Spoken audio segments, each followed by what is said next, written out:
Wisniewski here, Cornerstone Advisors editor-at-large and host of Money Isn't Everything. In today's show, I am speaking with Tansley Stearns, who is the president and CEO of Community Financial Credit Union in Michigan.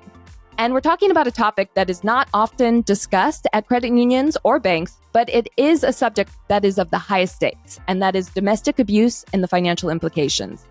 Tansley, who previously worked at the Filing Research Institute, talks about what her credit union is doing to try to help these individuals and the importance of helping in the darker moments as much as the joyful ones. We also talk about ways to make credit unions a place where more people want to work, not just stumble into it. As Tansley says, I think a lot of people are saying everybody's got to come back, and we're not saying that. Here's our convo. Tansley, welcome to Money Isn't Everything. Thanks so much for joining me today. Thanks for having me, Mary. It's an honor. Oh, thank you. Well, I was just emceeing this credit union event that it was focused on fintech, and there was one main takeaway, and that's been a takeaway that's true of the industry for a long time, and it's like, you're in a commoditized industry, so how do you stand out? And you're definitely doing something that stands out. I mean, there's multiple things, but I thought one thing I would love to start with is you're exploring the darker moments of finance with one of your marketing and product campaigns called Choose the Bear. And I thought, tell the audience a little bit about what this is and what inspired the thinking. Absolutely. Well, thanks so much for asking. And I'm proud of this on a host of levels. Just to give you some grounding in where this started, we think at Community Financial about listening as a superpower. And so when we are doing work that's creative or innovative or, quite frankly, just trying to carry forward into the future, it is all about starting with the voice of our member, our team member, and our communities more broadly. And so as we do that listening, we hear a lot about these darker moments. And we've thought a lot in our strategy about the fact that there are financial underpinnings, whether you're talking about divorce or death or domestic violence, which we'll talk a little bit about. And so we've been building solutions around those with those that are impacted. And in particular, when we talk about domestic and sexual violence, we have had a relationship with an organization called First Step for a number of years. And I sit on their board. And we've done a lot of work with them. What we've done more recently is that we had an opportunity through our innovation and insights team to work with survivors to listen to their experience and do some testing around some solutions to help with the financial underpinnings that often occur with domestic and sexual violence. So we've been doing some of that testing. And we had actually a newer team member just celebrated their 1-year anniversary that, having seen some of this work and heard what we were working on, came up with what we describe as a movement, which is grounded in this social question that came up around Choose the Bear. And for your listeners that haven't heard about this, the question was posed: if you're a woman and you were to meet a strange man or a bear in the woods, which would you choose? And unfortunately, most women overwhelmingly say the bear. And while I've been poked a little bit by some of my male colleagues and friends about, that's a silly question, Tansley, bears are really dangerous. The fact that women choose the bear does send a really clear message about some of the situations that many of us find ourselves in. And so marrying this work that we've done in listening, some of the work that we were doing with survivors to test new solutions, this team member came up with this movement called Choose the Bear and pitched the idea to us and shared that it was really grounded in what they saw us doing from a strategy standpoint. And it's really about meeting people where they are, understanding what survivors go through, really creatively thinking across our organization about how we can bring solutions to life so that it isn't just one moment in time or one answer. It continues to grow and build. And we're really enthusiastic about how we carry that forward. And we also hope to bring others along on that journey. Yeah, Tansley, there's so much I want to unpack here. And one of the things, I just feel like some, probably a sizable amount of people don't really understand what happens on the financial side of things. And, one thing I have heard, it's just like someone is controlling the money flow and this other person just does not have access. So it's like manipulating someone in this way. But, tell me more about, what you're hearing on, the financial implications of this particular situation. Yeah, unfortunately, it's really dark. We actually have a story from a member who moved to the great state of Michigan for a new relationship. And unfortunately, that relationship turned into something that was really destructive. And what we heard from this member was that they did not have access to a car, they didn't have access to any money. So, you think about, how might you change a situation that you might want to get out of? Getting to some place really matters. So if you don't have access to transportation, and if you're in this situation, it was a rural area of Michigan, that's really, really difficult. So taking those resources and holding them away from those that have been in these situations really can have significant negative implications. And so what we've been able to test with survivors are just no questions asked. We're not asking you to tell us what you're going to spend these resources on. And maybe modest amounts of money that might be borrowed. And the borrowing does matter too, because there's a lot about agency that's important to these situations, and people feeling as though they have control of the situation, control of these resources, that they are going to be responsible for those really matters. And so we have hundreds of these stories that we've heard from survivors, and that's just one. But I think to the fundamental part of your question, I think it is often about control, and keeping that control tight, unfortunately, can keep people in these situations. And so that's what we love about this movement, is that it is a partnership, and it is about ensuring that those that wish to make a change in their life have that control back in their hands. Yeah, and Tansley, I'm wondering, because just the emotional state here would be really heavy, say the least. And Mhm. I imagine that first step, like connecting with a credit union, even would likely be challenging. So I'm wondering how you are thinking about outreach, and how, what you've already seen that might be effective, or what you might suggest to another credit union that would be interested in pursuing something. Absolutely. So one of those most important things that you are hitting on is our connection with First Step and other agencies that are in service to those that have been impacted by domestic and sexual violence. They are experts in this field, and they've actually helped to inform the work that we're doing. Before we launched this Choose the Bear movement, we worked with the executive director, Lori Kitchen-Bushell, and we tested things like language that we're using and messaging, and even the approach, and again, that testing with survivors. So I think building solutions and even the content with those that are experts is a really important first step.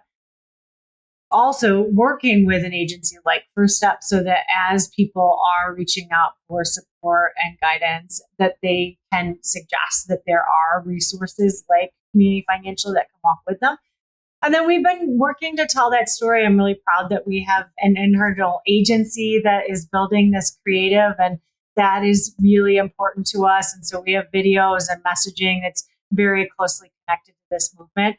And then even what may seem like a small thing on our website, we have a way for you to quickly exit out. That's something that we learned from First Step. If a survivor is working to make a change and they want to reach out, it may be that they're being closely monitored. And so being able to very quickly move away from that research is important. So I think what makes the work that we're doing so powerful is that it is informed by those that have been impacted. And so it is really grounded in that listening. And we think that makes it more relevant and powerful. Yeah. And what about from a financial product standpoint? Are there certain features you already feel like these are essential features that this particular audience would benefit from? Yeah, like I said, we've been testing this loan product that is really about, any sort of use case. And, we want to make sure that there is agency that's connected to that, and people feel the responsibility for it, and that they have choice to use it in different ways. Again, every situation might be different. And, just being able to, let's say, be able to make the go to an apartment complex and be able to put the money down to be able to have that first month's rent paid for. It might be used for that. It might be used for a car. It might be used, for resources. We've even heard for kiddos that are in need. So whatever that is, again, we think the loan product works really well. And some of it is just about the typical underwriting questions that we might ask might be really different. The other thing that I would add is that we've done a lot of work with our team to train them on this. And Mm. again, we did that in coordination with First Step as an agency. I want to say very clearly, our team members are not social workers, although there's some super interesting research that the Fellaini Research Institute did about the frontline team members of credit unions. And they do tend to be a lot more similar in their drives to social workers and salespeople. And so many people on our team have been really moved about being involved here. And they're not social workers, right? So there is a delineation about where our work begins and where it ends. And again, that's what makes a relationship with an organization that serves those impacted by domestic and sexual violence so important. Tansley, I think, from my perspective, you're really standing out here because I do not see that. I mean, I'm not hopping around at every credit union's website or bank's website, but this feels like a provocative move to make, because I typically think of the visuals that I see on sites are usually more like couples walking on the beach. That's your retirement, but that's not really life. It's not usually life. It's like a lot. There's ups and downs and all arounds. But did it feel? I feel like you're a bit of a pioneer here. So what does that feel like? Or maybe you see other examples. Yeah. What I believe to be true is, first of all, this is being done with an amazing team. And so I don't think that I'm a pioneer. What I do believe is that we have a strategy that's grounded in just what you described. Life is complex and there's a lot of joy. And we certainly believe that we can be there with couples as they plan that retirement and hopefully get to run down that beach. We also know that all of us go through these darker moments, and whether that's domestic or sexual violence, which is the focus of the conversation today, or it's divorce or death or losing a job, all of those moments that are darker and joyful have financial underpinnings. And I think for many, and I often get asked this in terms of a commitment to a career in credit unions, that sounds so boring. Really? I know people do say that. They say that to me too. Yes. They're like, oh, you're in a boring world. I'm like, no. Yeah. And what's true about credit unions is that the tools that we have bring joy and they can help support in those darker moments. And when we talk about those, we can remove stigma and we can ensure that people have someone walking with them. Because in these darker moments, unfortunately, these are sometimes moments when everyone else walks away, including loved ones and friends. And if Community Financial can be there in those darker moments, we also can be there in the joyful ones. And that's what makes life so beautiful. Tansley, I did a little digging on you as a person. Tell me if I'm wrong, but literature seems to be important to you. I think I saw that you like Mary Oliver. I do love you. Do Oliver. okay? I sure do. Who I think I'm bringing it up because I think it paints a bit of a picture of literature is something that explores the dark moments. Certainly, Mary Oliver is exploring the dark moments, and I wonder, do you see that as influencing the way you guide the credit union? One of the things that I believe matters deeply to leadership is storytelling. And I think for credit unions, one of our gaps is sharing our story and sharing it in a way that's vivid. When you think about the market share that we have as a movement, it is not nearly what it should be from my perspective. As financial cooperatives, we believe that we are the very best choice. And because we've not necessarily shared that story in a way that has connected fully, we don't have the market share that we should. And so I do believe that as leaders, we have a responsibility to tell really powerful stories and to engage people. And I think as organizations, we have that same responsibility. I'm often teased because I talk about impossible dreams, and Lewis Carroll founds that language. And I think as leaders, we have to be hyperbolic because leadership is the lid, right? Wherever I go, people are going to always be more cautious than where I'm going to be. And wherever I stretch us to, people will be leaning back from that, particularly in financial services, because we're cautious by nature, highly regulated environment. And so that hyperbolic invitation, I think, is going to stretch us to the places where we can make even more impact. And I'm enthusiastic to see that happening. And you see it, right, with somebody who's been with us for less than a year to come and pitch this kind of bold idea, that demonstrates how, as we dream boldly, others will come along with us. I do think that's true. The more authentic you are, the more the type of people that you're hoping to employ find you. Exaggeration that you said, it reminds me of like fashion runways. That the look that goes down the runway is like, wow, who would wear that? Well, sometimes me, I would wear it if I could. That's right. But it's usually dialed down a little bit for the mainstream. Yeah, for sure. Yeah. Well, also I hear congratulations is in order because you were just I'll make sure I got this right. Her story exhibit at the Credit Union Museum. Yes, thank you so much. Yeah, of course. Well, tell me about what that's like, and what is that like? What I'm really humbled by is the opportunity to stand with the other women that were honored at her story. I've been to America's Credit Union Museum a number of times ahead of last week's honor, and it's so important to me. My grandmother Edith was a genealogist, and she did that before the interwebs. And what that means is that she spent time in graveyards. In fact, she used to take me for picnics in graveyards, going to libraries. Yeah. Can't believe we have something in common. I used to be in a graveyard. My mom hates when I share that, but it's like an old, beautiful cemetery, and I grew up by it.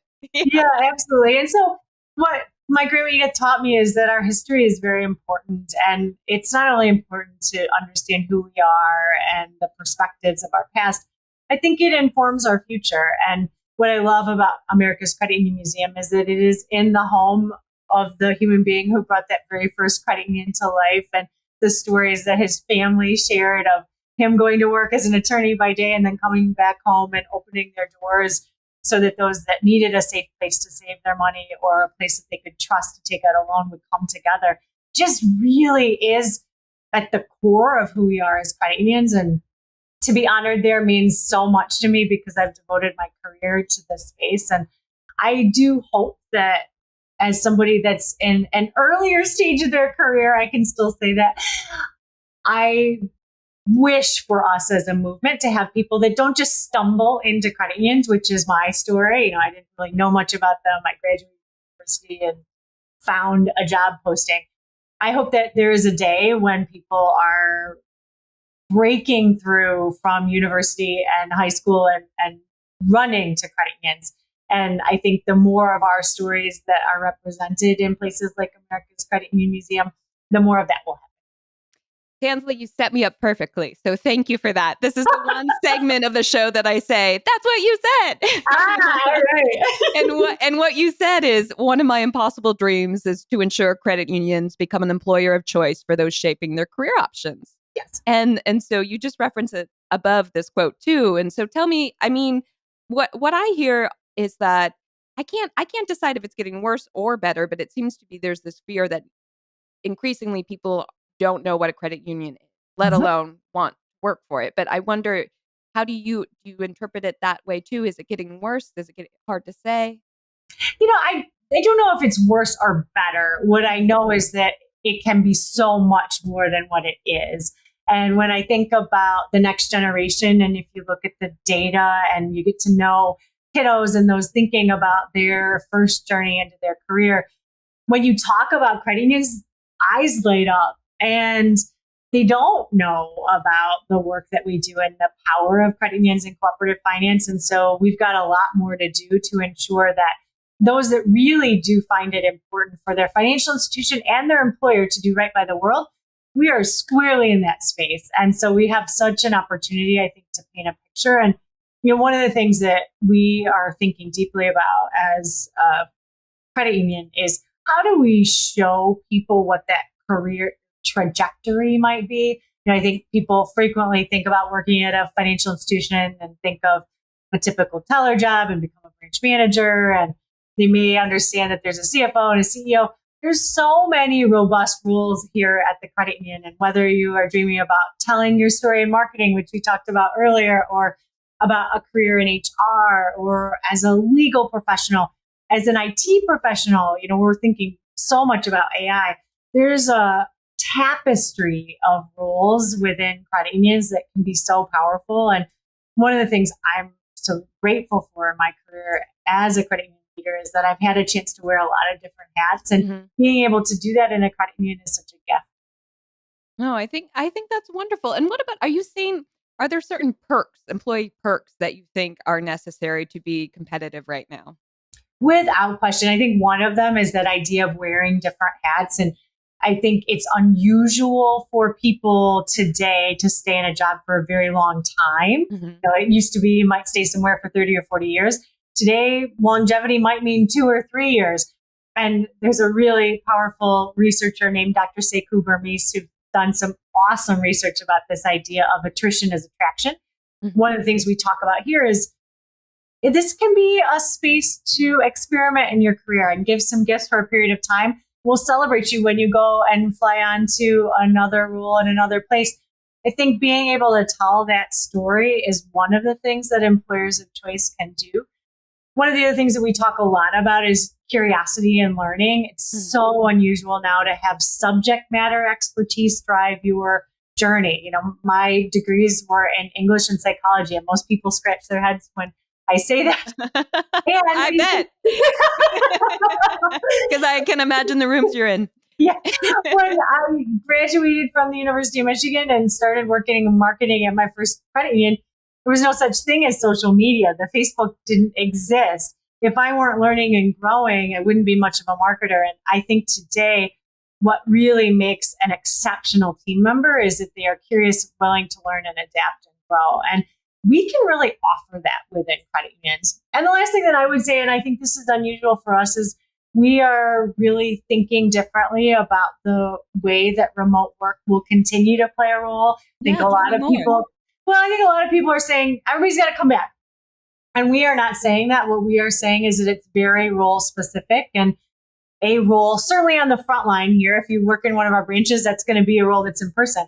If you work in IT here, that might mean something different. And continuing to be very flexible and imaginative about the future of work, we think is a way to win and to have people think about credit unions as an employer that they wish to come to. I think that's really cool because it does feel like the industry as a whole has been pretty rigid of like, we want them all back in the office. And it just feels like, you're gonna lose a lot of talent or miss out on a lot of talent if that's the stance. Yeah, for sure. And we've been able to attract people that if we were very rigid, wouldn't. We have several people that live in the state of Wisconsin that work here. We have people that spend a couple of months in another state. And we've been able to make that work. And I think that openness and sort of breaking our brains around the way that work used to be and being open to the ways that it can be is an important way to live.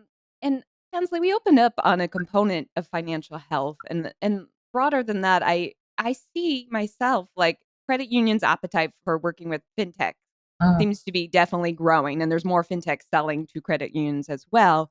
But I know you have a wider perspective on this too, and I'm curious, are there specific areas within fintech broadly, or perhaps a slice of financial health that you're really excited about in terms of its possibilities to either, expand financial access or, help a certain population in some specific way? I believe the partnership to be so important. One of the gifts of my time at the Feline Research Institute was pairing fintechs with credit unions. And that was early days. And Savvy Money was one of those early stage partners with us. And it was so fun to be able to see credit unions thinking more broadly about the kinds of tools and solutions that could be brought to bear. The truth is, as credit unions, even the largest among us are fairly small. Partners matter. And fintech partners are a huge piece of that. One of the things that keeps me up at night is the University of Michigan does a study every year about consumer sentiment. And credit unions have been waning in the way that our service is seen for the last several years in comparison to banks. My perspective on that is it has everything to do with technology. My daughter, Mackenzie, does not think about service as interpersonal connection in a branch. She thinks about it in terms of this device she has attached to her hip. And the ways that we partner with the right fintechs at the right time really matters. We recently just introduced Atomic, one of our newer partners. Yes. Yeah. And that's going to allow us to make it easier for members to bring their direct deposit to us. It's a really simple use case, and it matters deeply in terms of if somebody wants to come to us, right? We talk about just what we started in terms of someone that's impacted by domestic abuse and they want to easily bring their paycheck here. Now we can make that happen in just minutes. And so, really thinking about what are the big needs that consumers have? How does that tie to your target market? And that ensures that it's not just a bright, shiny object, but truly a partner that can value the members. Yeah, and I think that's such an important part of the industry always is making it easier for the member or the customer, but especially someone who's just suffered from a really dark or still suffering from a dark moment. The last thing you want to be doing is how do I fill out this form? Or I Right. got to wait on the phone. I mean, I can't imagine how terrible that would feel on top And, of and terrible feeling. And we're just in the middle of that on the issue of losing a loved one. We know that one of the darkest moments in someone's life is you lose somebody that you care about deeply. And there's huge financial implications. The last thing, to your point, you want to do in your mourning is have us come in and say, hey, fill out these 50 documents. And so that's one of the things that we're testing right now is how do we use a fintech provider to make that process of losing a loved one a little bit easier, and at least we can take that burden and remove it so that mourning process can. Yeah, no, I will definitely want to follow that journey because that is super important. So thank you for mentioning it now. And I just have one last question for you. But before I Okay. do, any last things you want to get out of your heart and soul for the listeners, or where to find you, or where to find out more about Choose the Bear? Sure. So find out more about us always at cfcu.org. You can find me on LinkedIn, Tansley Stearns. And I would also just say my challenge to all of us is to keep dreaming boldly. My hope is that credit unions can continue to really grow in relevance when we listen closely and use that listening and marry that with our subject matter expertise to bring new ideas to life. And this Choose the Bear movement is just one example of many that I think all of us can be inspired by and carry. And last question, Tansley, what is the image on your phone's lock screen? I feel like it has to be Oh, flavorful seeing the background that you're in yes. front of Well, right you'll now. very much enjoy it. So it's my daughter Mackenzie and me. We were at a music Aw, festival, and I do love gin. And Hendrix had a yes. bathtub, so that's Mackenzie and me in a bathtub. You know what? We started with the bold move. We're ending with the bold move. Tansley, I'm going to call you the avant-garde credit union executive. And it's wonderful. So thank Thank you you, so Beth. much for being on the show today. It's been a true delight. Thank you so much for having me. Okay, so I learned all kinds of things in this conversation, but one thing that I learned in particular is how super crucial it is to understanding your members' needs, to the point where Tansley and her team worked with an agency to discover that survivors need a very quick way to exit screens when they're looking at the material online, and that's because they might be closely monitored. 2 weeks from now, you're in for a non-standard episode. It's Thanksgiving, but I'm still going to say hi. See you then.